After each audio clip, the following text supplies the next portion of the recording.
Look at this photograph. An old Korean monk in white robes stares somewhere beyond the camera from over a century ago. That unyielding gaze challenges modern assumptions about what constitutes madness and what constitutes actual wisdom. In late 19th century Korea, this young scholar was considered a rising prodigy. By his early 20s, he was effortlessly memorizing texts that most monks studied for an entire lifetime. His sermons drew massive crowds across the peninsula. Princes and aristocrats actively sought his counsel, cementing his status within the pristine wealth and comfort of the institutional temple system.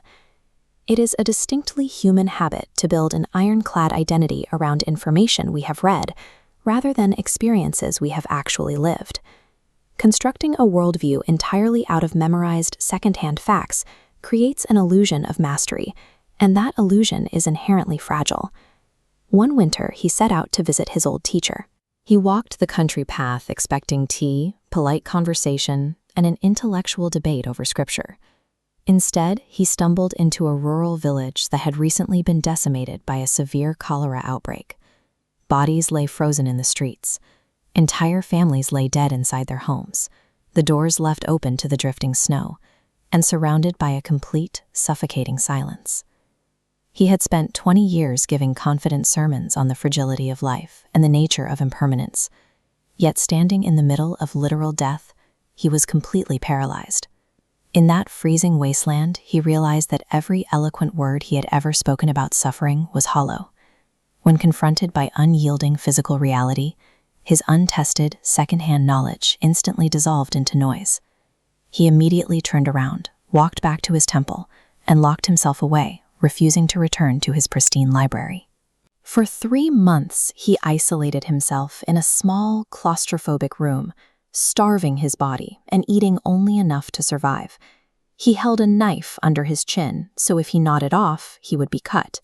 He drove an awl into his own thigh to forcibly keep himself awake through the night. He was no longer studying truth, he was hunting it. Durable, shatterproof wisdom exacts a high price. It always requires the agonizing destruction of your own comfort and intellectual ego. The breakthrough did not arrive through careful study. It triggered accidentally when he overheard a layman mention an ox with no nostrils, an ox that cannot be led. In a fraction of a second, that single illogical phrase completely collapsed a lifetime of rigid scriptural study into pure, wordless liberation. The immediate aftermath was scandalous.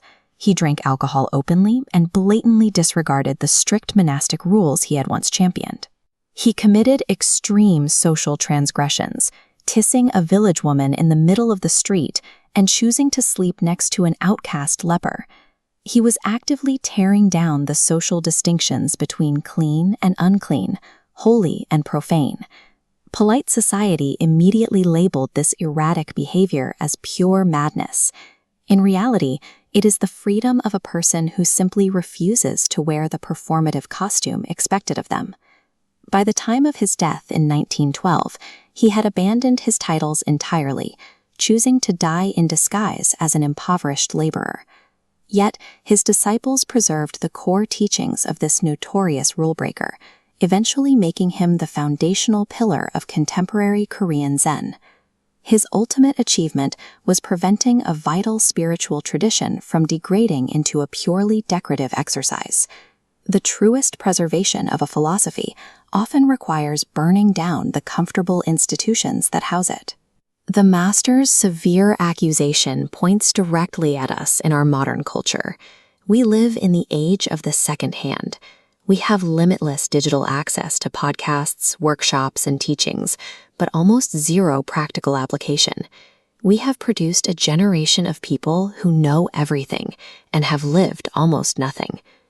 Identify one core belief. Test whether your behavior actually reflects it under pressure. The master's life leaves us with one human truth. Which of your comfortable certainties will shatter when faced with your own winter?